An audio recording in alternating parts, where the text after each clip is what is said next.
Welcome back to another Q&A video. The last one went really well, so thanks a lot for your great questions, and I'm sure you'll love these too. So post some more down below, and let's get started. Would super wide grip pull-ups carry over to all variations? Of course, and for one simple reason. It's arguably the hardest grip width available. Just because you lift less weight doesn't mean your back isn't being maximally strengthened. In fact, it's comparable to lifting heavier with a medium grip. You only lift less due to worsened leverages, but the stimulus remains high. It's like asking if good mornings have good carryover to RDLs. Well, even if you're hitting 100 pounds less, the number doesn't matter. And it's not necessarily about muscle biasing either. Before someone says, it's because the wide grip is correcting your lower lat weakness and top end strength, given the shoulder adduction and specific range of motion. No, it's just that your arms are positioned like a medieval prisoner being pulled apart by horses. It's so hard that most guys who can do 20 regular pull-ups would struggle with 10 super wides. So what do you think happens when that same guy doubles his strength? Do you think his initial, easier pull-up will improve or not? It's obvious. The difficulty is so off the charts, including with weighted, that a bigger back with less workout fatigue is the only outcome. And that's precisely what happened to me last year. I did super wides as my main variation for the entire bulk and cut, and netted a new ring chin-up 1-rep max and 8 one-arm pull-ups, which was a +2 rep PR. That's crazy at this level, both of which I didn't train heavy for, nor was I specific for. It was all submaximal training. And for my super wides, being between 60 to 80 pounds was like doing 3 plates on my normal grip. And in general, just 1 plate with good technique is almost always enough to get a high stimulus here. Heck, even 25 is hard if you truly slow down and pause. So the absolute strength standard for super wide grip pull-ups may not be high, but the carryover to all other grips sure is. And that's the main reason why I favor it these days. The stimulus to fatigue ratio is unmatched. Even though it builds the lower lats, it's really the difficulty in general carryover that I get off to. Plus, I rotate all the grips anyway. And with super wide, there's also the neutral version, so there's still variation within to reduce overuse. Why are long rope pushdowns better? Yes, the triceps naturally extend the arm away from the midline when isolated, but with a V-bar or short rope, you're just using some delt and pec in addition to tris, which are still the limiting factor. With a V-bar, the arms are internally rotated and in front of the body, which primarily targets the lateral and medial head. It's great for overloading, and I do think some narrower grip work is essential on pushdowns for long-term progression. Like, I made the mistake of only doing dual ropes and felt the net stimulus wasn't as good. However, in terms of 1 rope versus 2, or from a long head hypertrophy standpoint, there's no contest to having the arms come behind the body. That provides the best range of motion with a natural amount of flair, allowing the long head to fully contribute. See, without shoulder extension and some external rotation, you won't build that sweep from pushdowns. Not to mention, dual rope or dual cables is gentler on the elbows. That's one problem with restrictive bars. If you get strong enough, let's say past 90 pounds on a 1-to-1 pulley, it's possible to run into overuse problems. With longer handles, it's less likely you'll get hurt. So just from an elbow integrity standpoint, which is a very sensitive spot for most lifters, that alone makes them worth it. But definitely mix in V-bar and long ropes, since they actually feed into one another. And the V-bar is better for benching carryover, so just because the long rope is optimal, it doesn't mean we should only use it. Is the chest expander through horizontal pull something that significantly works the side deltoids? I'm wondering if I can specifically replace side lateral with this and high volume face pulls, and that it will still work wonders while promoting shoulder health. Face pulls with bands have been shown through Jeff Nippard's EMG data, but the data is missing for the horizontal pull apart. I don't know about significantly, but it's more than enough to cause noticeable growth, especially if you pile on those springs over time. The thing is, bro, you're never gonna see EMG data on an old school device like the chest expander. And science nerds sure as heck don't want to do it because it's often too hardcore or primitive for them. And if they do try to mimic this in a study, they'll 100% use light resistance with bands, not several high-quality industrial springs and straining to aneurysm levels like you see me do in my workout videos and B-roll. So all you can do is trust those who live on expander work and examine the delts of old school naturals who, in my opinion, had similar side delt development to the elite natties of today. The expander played a big role in that. And I can tell you for a fact that my entire delts improved like crazy from abusing it. And the horizontal pull-up part is that one lift that'll really light them up. It's to the point that if you did lateral raises right before, you would struggle to even get 1 to 3 reps. Proving that it's not just the rear delts and traps working. You will feel immense side delt contractions, and you will get pumped and sore. It's so effective, bro, that I rarely bother with band face pulls anymore, or dumbbell lateral raises, shrugs, and rear delt flies of any kind. And I'm never going to do reverse pec deck at the gym, because the expander alone covers all those needs into one. And since overhead press does work the side delts, which biomechanics gurus have finally admitted, which I've only been screaming from the rooftops for almost 10 fucking years now, well, obviously, if you get stronger at it, in addition to expander work, you'll have 3D boulder shoulders. I guarantee it. Show me someone who maxes out on the expander with good form, in addition to having a 2-plate OHP at, let's say, 185 body weight, and I'll show you someone who's broad and yoked up. And if we look at that one picture of Fred Rollon from 1905, that should sell anyone on expander training. It sure did on me. And the moment I grabbed it for the first time, I knew that I was holding something that was going to change my fitness journey forever. My instinct was correct, and logically, it just made sense from all the research that I did. So, it inspired me. I hope I inspire you to give it a shot as well. I'm telling you, your delts are going to get massive, and just your yoke in general. Like, you won't even have to do a lot of overload stuff moving forward. I've hit 33 reps with 4 springs on the chest expander pull-up parts, but I struggle to get 3 clean reps with 5 springs. I'm unsure on how to keep progressing. Should I keep increasing reps at 4 springs up to 40 reps? Or grind at low reps at 5 springs? That's an odd situation, and you certainly don't need 40 reps or more, because after 12 to 15 reps, you should easily be able to upper spring and get 3 to 5 reps for one set.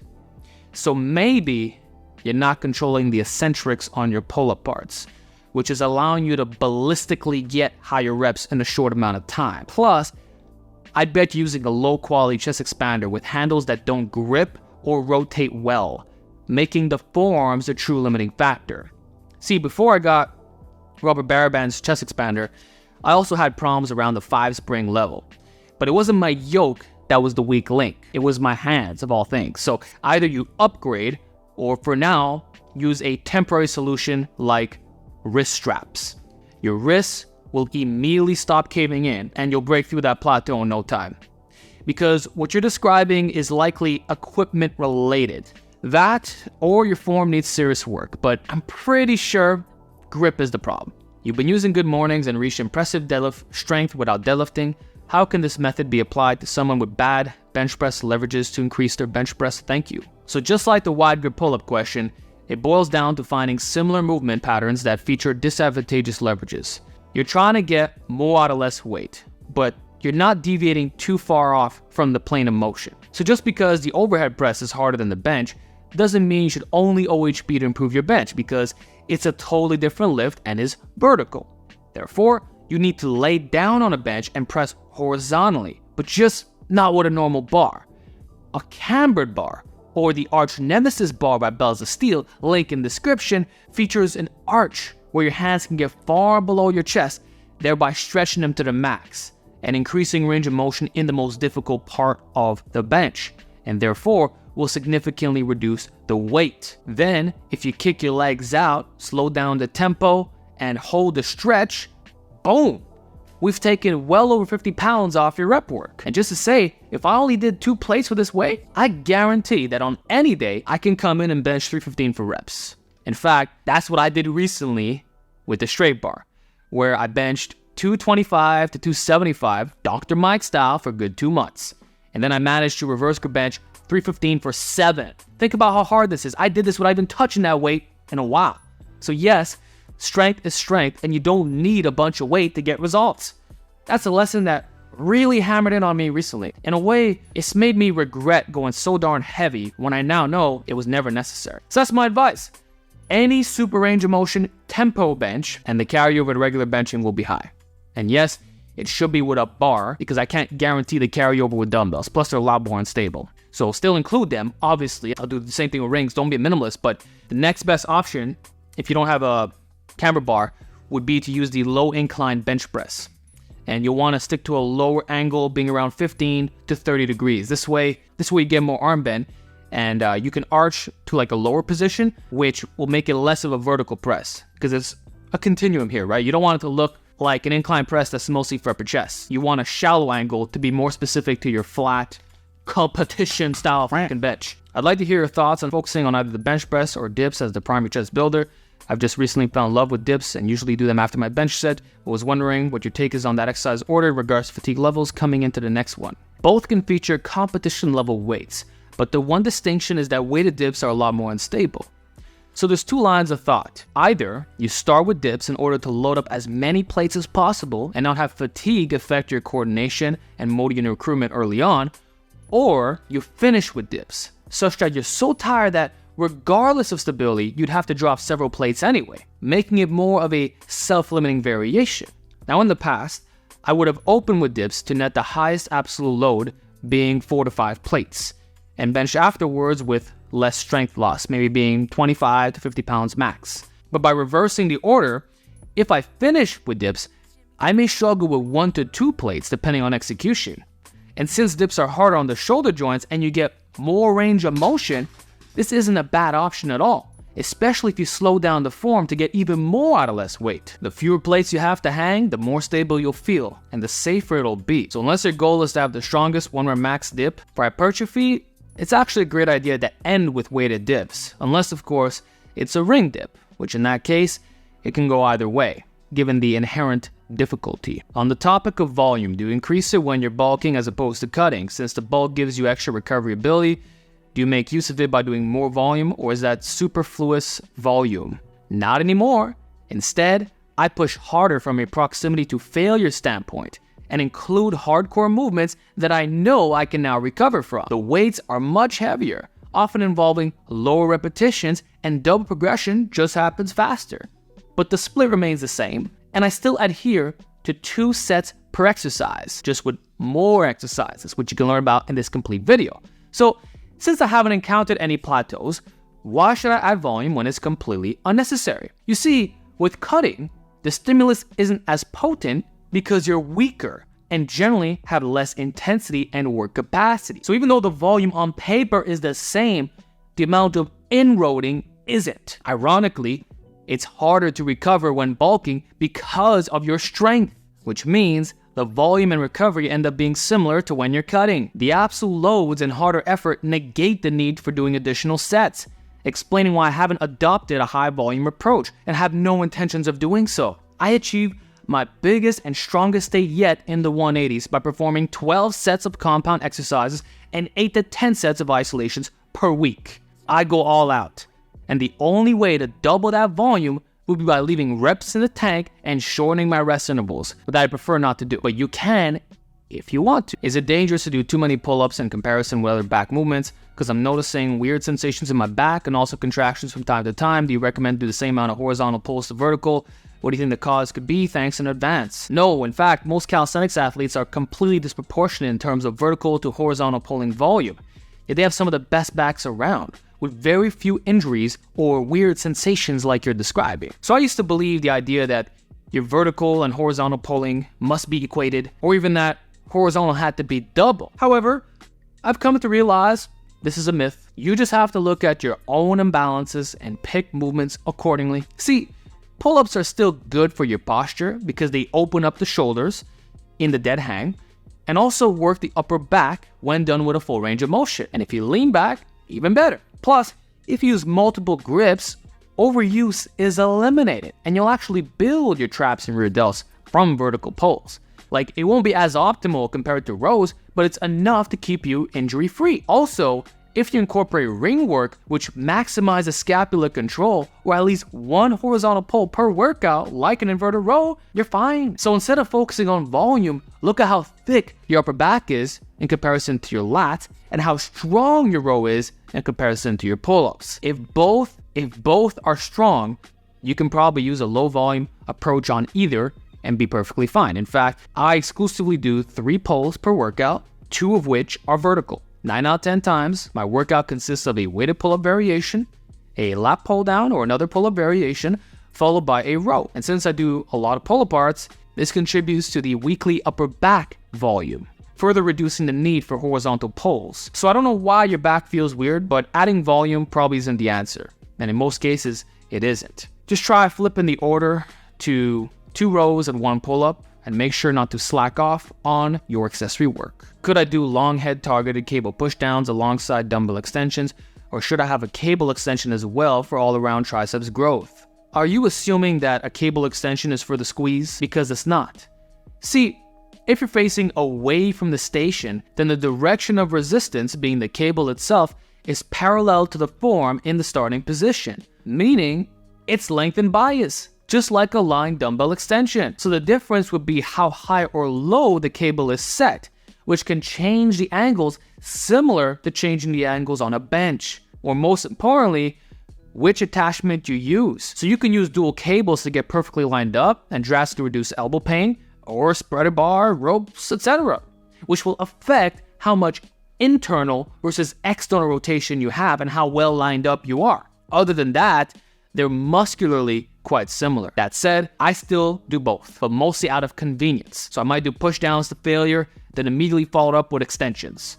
And then if I do another extension, I can double down on the stretch by using dumbbells, or do something like a sideways extension for the squeeze. Doesn't really matter though.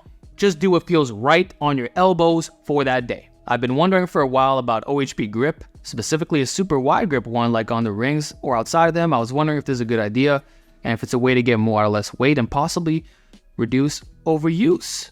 Also, how safe is it? I'm talking about seated and standing. Yes, and I wish I started doing this sooner. I neglected wide grip overhead pressing for years because it was a weaker grip for me, in the sense that I lifted far less and had less pop off the chest. So with a big mover mentality, the closer grip made more sense and hit the triceps harder, which is always nice as a torso dominant lifter, but the trade-off was grindy lockouts and having a glaring delt weakness, because if I can't go wider on an overhead press, that means I'll struggle to go wide on most presses, which was the case for a while up until recently. Plus, there are some situations where a wider grip is preferable, like with behind the neck pressing, which I also started doing again. See, the wide grip forces you to use all delts since the forearms are stacked and the elbows are completely out to the sides in the pure frontal plane. It builds mobility and arguably hits the side delts more given the shoulder adduction. And regarding safety, it's all about proper load management. If that means going from 135 to 95 and having a rebuild for a month or two, then go right ahead. The goal is to get all the grip strong, so you have no weak links. It's not that you should fear a grip or position. Strive to be complete, and it'll show in your development and longevity. Last question, if I do heavy squats and hinges on leg day and the next day is upper body, can I do standing OHP? Should I go by feel? You could, but it depends on how heavy you're overhead pressing and whether your erectors are super sore or not. Maybe just your glutes, quads, and hamstrings are wrecked, but your whole back is fine. Or let's say everything is sore, but the absolute load of your overhead press is far less than your body weight. In that case, does it really matter that you're actually loading the spine once more? Honestly, some guys take it way too far with this blending concept, because let's keep it 100. Unless you're a late intermediate to advanced lifter, in most cases, some of these big movements are perfectly fine for net recovery and even stimulus to fatigue, especially if you use hypertrophy specific technique. So if you weigh 185 but overhead press 135 and each rep is paused and controlled, does it really matter that yesterday or tomorrow squatting 3 plates or doing good mornings with 2 plates was on the menu? No. And I can say the same for bent over rows. Heck, if it's your last movement, the fatigue will further force you to lift less weight, so that in itself is good for blending. The solution doesn't always have to be to divide the session such that there's no muscular overlap. Like, that's effective, I do this, but the first thing to do is pay attention to your recovery and strength. If you feel fine to OHP, don't listen to some douchebag who yells at you to stop standing, that it's a waste of time, worse for hypertrophy because stability and motor unit recruitment and the core. Man, there's other benefits which I talked about in a recent video. So pay attention to recovery and strength. Like seriously, I've only been doing the AD press for a year and a half. The rest of my journey was all standing and mostly full body training to top it off. So I think it's safe to say that standing could be milked for a lot longer than many lifters realize, especially with self-limiting form. So check your ego And I think that is a great way to end off this Q&A. So I hope you enjoyed it. I love these questions. Let's see some more down below, and I'll talk to you all in the next one.